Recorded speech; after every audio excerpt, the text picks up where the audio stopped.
ಪ್ರತಿ ವರ್ಷದಂತೆ ನಮ್ಮ ಅಭಿಮಾನಿಗಳು, ನಮ್ಮ ಕಾರ್ಯಕರ್ತರು ಅವರೇ ಮಾಡೋವಂಥದ್ದು ಇದು. ಇಷ್ಟು ಬೇಡ ಅಂದ್ರೂ ಬೇಡ ಕೇಳಲಿಲ್ಲ, ಮಾಡ್ತಾಯಿದ್ದಾರೆ ಪ್ರತಿ ವರ್ಷದಂತೆಯೇ. ಅವ್ರಿಗೆಲ್ಲರಿಗೂ ನಮ್ಮ ಧನ್ಯವಾದಗಳು. ತುಂಬ ಥ್ಯಾಂಕ್ಸ್ ನಮ್ಮ ಕಾರ್ಯಕರ್ತರು. ಪದ್ಮನಾಭ ನಗರ ವಿಧಾನಸಭಾ ಕ್ಷೇತ್ರ ಕೆರೆಸಂದ್ರ ವಾರ್ಡ್ ನಿಕಟಪೂರ್ವ ಅಭಿವೃದ್ಧಿ ಸದಸ್ಯರಾದ ಶ್ರೀಮತಿ ಯಶೋಧ ಲಕ್ಷ್ಮೀಕಾಂತ್ ಅವರ ಇವತ್ತು ಜನ್ಮದಿನವನ್ನು ಯಾವಾಗಲೂ ಸರಳ ರೀತಿಯಲ್ಲಿ ಮಾಡಬೇಕು ಅಂತ ನಮ್ಮೆಲ್ಲರದ್ದು ಯೋಚನೆ. ಹಾಗಾಗಿ ಕಾರ್ಯಕರ್ತರು, ನಮ್ಮ ನಾಯಕರು ಮತ್ತು ನಮ್ಮೆಲ್ಲ ಹಿತೈಷಿಗಳಿಗೆ ಮಣಿದು ಅವರೇ ಈ ಒಂದು ಹುಟ್ಟುಹಬ್ಬವನ್ನು ಆಚರಣೆಯನ್ನು ಮಾಡ್ತಾಯಿದ್ದಾರೆ. ಅವ್ರಿಗೆಲ್ಲರಿಗೂ ಕೂಡ ನಾವು ತುಂಬ ಹೃದಯದ ಧನ್ಯವಾದಗಳನ್ನು ಅರ್ಪಿಸ್ತೇವೆ. ಹಾಗೆ ನಮ್ಮ ನೆಚ್ಚಿನ ಶಾಸಕರು, ವಿರೋಧ ಪಕ್ಷದ ನಾಯಕರು ಆದಂಥ ಶ್ರೀಯುತ ಆರ್ ಅಶೋಕ್ ಅವರು ಕೂಡ ಅವರ ಆಶೀರ್ವಾದ ಮತ್ತು ಅವರ ಬೆಂಬಲದಿಂದ ಸದಾ ನಮಗೆ ಒಳ್ಳೇದು ಮಾಡಿದ್ದಾರೆ.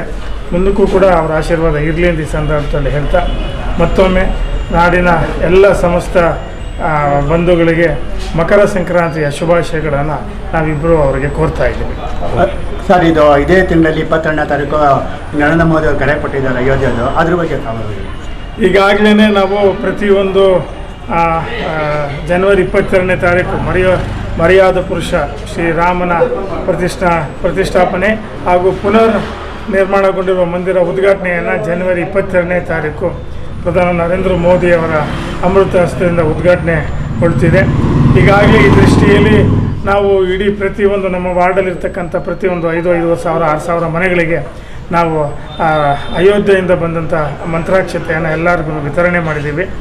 ಎಲ್ಲರಿಗೂ ಶ್ರೀರಾಮನ ಅವತ್ತು ಪ್ರತಿಷ್ಠಾಪನೆಯ ದಿವಸ ಪ್ರತಿಯೊಬ್ಬರೂ ಅವರವ್ರ ಮನೆಗಳಲ್ಲಿ ಎಲ್ಲರೂ ಒಂದು 500 ವರ್ಷದ ಆ ಹೋರಾಟದ ಸಂಕೇತವಾಗಿ 5 ದೀಪಗಳನ್ನು ಸಂಜೆ ಹೊತ್ತು ಬೆಳಗಿಸ್ಬೇಕು ಅಂತೇಳಿ ನಾವೆಲ್ಲರೂ ಒಂದು ಪ್ರಾರ್ಥನೆಯನ್ನು ಮಾಡ್ಕೊಂಡಿದ್ವಿ. ಹಾಗೆ ನಮ್ಮ ಬಡಾವಣೆಯಲ್ಲಿ ಬರ್ತಕ್ಕಂಥ ಎಲ್ಲ ದೇವಾಲಯಗಳಲ್ಲಿ ಕೂಡ ವಿಶೇಷವಾದ ಒಂದು ಪೂಜೆಗಳನ್ನು ನಾವು ಹಮ್ಮಿಕೊಂಡಿದ್ದೀವಿ ಹಾಗೂ ಪ್ರಸಾದ ವಿನಿಯೋಗವನ್ನು ಮಾಡ್ತಾಯಿದ್ದೀವಿ. ಹಾಗೂ ಅನೇಕ ಸಾಂಸ್ಕೃತಿಕ ಕಾರ್ಯಕ್ರಮ, ಭಜನೆ ಆಗಿರ್ಬೋದು, ಸಂಗೀತ ಆಗಿರಬೇಕು, ಎಲ್ಲ ಥರದ್ದು ಕೂಡ ಮನೆಯಲ್ಲಿ ಇಡೀ ವಿಶ್ವದಲ್ಲಿ ಬೆರಗು ಮಾಡುವಂಥ ಒಂದು ಕಾರ್ಯಕ್ರಮ ಇದು.